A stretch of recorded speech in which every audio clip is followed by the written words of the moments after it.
Everyone, কি খবৰ সকলোৰে? আশা কৰিছোঁ সকলো ভালে আছে।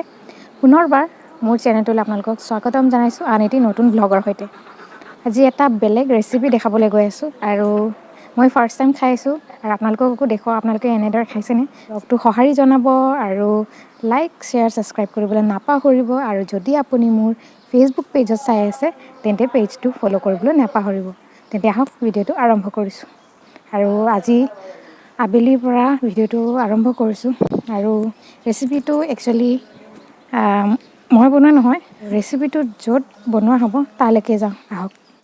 আৰু এয়া হৈছে ক'লা কচু। তো এনেদৰে ক'লা কচু আপোনালোকে খাইছেনে চাওকচোন। প্ৰথমতে কেৰাহীত তেল দিল আৰু ইয়াত পিঁয়াজ দি ধুনীয়াকৈ ভজা হৈছে। তাৰপিছত দিছে হালধি আৰু এইখিনি অকণমান লৰাই লোৱা হৈছে।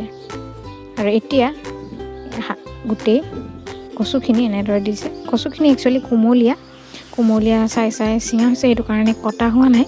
তো এনেকৈ ডাইৰেক্ট দি দিছে, যিহেতুকে সোনকালে গলি যাব। অকণমান লৰাই লোৱাৰ পিছত বিলাহীখিনি এতিয়া ইয়াত দি দিয়া হৈছে। ইয়াত 4টামান বিলাহী দিছে। আপুনি ইচ্ছা কৰিলে ইয়াত তেতেলী টেঙাও দিব পাৰে। আৰু এনেদৰে লৰাই লৈ ঢাকোন মাৰি অকণমান সময় ইয়াত থৈ দিয়া হ'ব। আৰু এনে মাজে মাজে ঢাকনি অঁতৰাই ইয়াক লৰাই লোৱা হৈছে আৰু বিলাহীখিনিও এনেদৰে ধুনীয়াকৈ ভাঙি দিছে। এতিয়া এইখিনিত দিয়া হৈ আছে নিমখ আৰু জলকীয়া গুড়ি আৰু লগতে শুকান জলকীয়া খুন্দি থোৱা ইয়াত জলকীয়া দিয়া হৈছে। আৰু সেইখিনি বাৰু নেদেখুৱালোঁ। অকণমান গলি যোৱাৰ লগতে ধুনীয়াকৈ গৰম পানী কৰি ইয়াত দি দিয়া হৈছে আৰু ইয়াত ফেট দি দিয়া হৈছে। তো এনেদৰে গৰম পানী দিও খাব পাৰে, নতুবা এনেই শুকানকৈও ইয়াক খোৱা হয়। আৰু এতিয়া ইয়াত ইচ্ছা কৰিলে আপোনালোকে মাংস দিও খাব পাৰে। তো মাংসখিনি এক্সট্ৰাকৈ বনাই লোৱা হৈছিল আৰু বনাই লৈ পেলাই জোল এইখিনিতে দি দিছে। কচুখিনি ধুনীয়াকৈ সিজি গ'ল আৰু এনেদৰে চৌকাত বনাই খোৱা মজাই বেলেগ। যিহেতু জুইৰ বনোৱা আৰু গেছত বনোৱা পাৰ্থক্য বেলেগ নহয় জানো।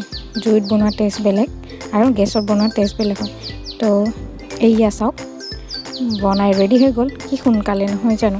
এয়া আইৰণৰ পৰিমাণ কিমান আছে, স্বাদৰ কাৰণেও খুব ভাল। ময়ো এয়া প্ৰথমবাৰ খাই আছোঁ, খুব ধুনীয়া হৈছে। আৰু ইচ্ছা কৰিলে আপোনালোকে আচাৰৰ সৈতেও খাব পাৰে। এয়া দেখি আপোনালোকে ভাবিছে চাগে ইমান ক'লা কচু নখজুৱাবনে। তাকেই ময়ো ভয় খাইছিলোঁ প্ৰথম, কিন্তু তেনেকুৱা নহয়, খজুৱা নাই। তো ৰেচিপিটো দেখিলে আপোনালোকে যিসকলে খোৱা নাই এনেদৰে খাব পাৰে। আৰু আন এটা ৰেচিপি আগবাঢ়িছোঁ। ৰঙালাও, গ্ৰীণ মটৰ আৰু এয়া কলডিল বেছি দিয়া নাই, কেইটামান কাটি দিছোঁ। একদম আজি একদম মিক্স ভেজি চব্জিও ভাজি। আৰু এইফালে মই বুটৰ দালি ধুনীয়াকৈ চিটি মাৰি থৈ দিছোঁ। সেই তেল বহাই দিছোঁ আৰু তেল গৰম হৈছে। এতিয়া ইয়াত দি দিম পিঁয়াজ আৰু জলকীয়া।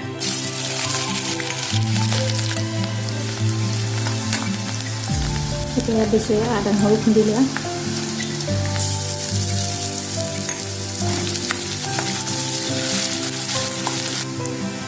হালধি লগাই লৈছোঁ আৰু এতিয়া ইয়াত এইখিনি দি দিছোঁ।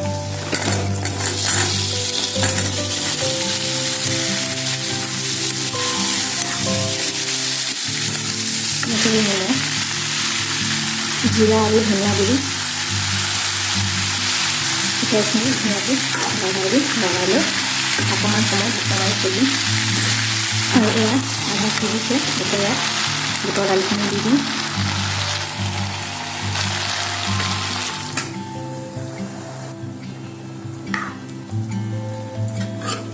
তো এইখিনিও অকণমান সময় উতলিবলৈ দিম। অকণমান দিছোঁ ৰেড চিলি পাউডাৰ।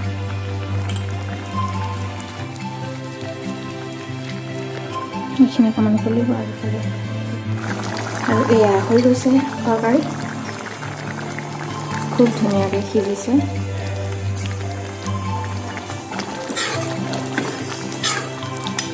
চাওঁচোন কেনেকুৱা লাগে এয়া আজিৰ ৰেচিপিটো। এনেদৰে মিক্স কৰি বনাই প্ৰথমবাৰ সকলোখিনি বস্তু মিহলাই একেলগে বনাইছোঁ আৰু কেনেকুৱা লাগে আপোনালোকক জনাম বাৰু।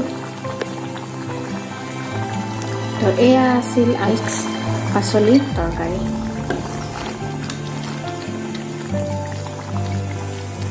আৰু বিলাহী চাটনিৰ কাৰণে এয়া লৈ লৈছোঁ পিঁয়াজ আৰু জলকীয়া দুটা আৰু এইফালে বিলাহী হৈ গৈছে তাই এইখিনি পিটিকি দিম তো পিটিকি ইয়াৰ চাটনি ধুনীয়াকৈ এয়া ৰেডি হৈ গ'ল ব্ৰেকফাষ্টৰ কাঁহীখন আজিলৈ ইমানতে সামৰিছোঁ বাই বাই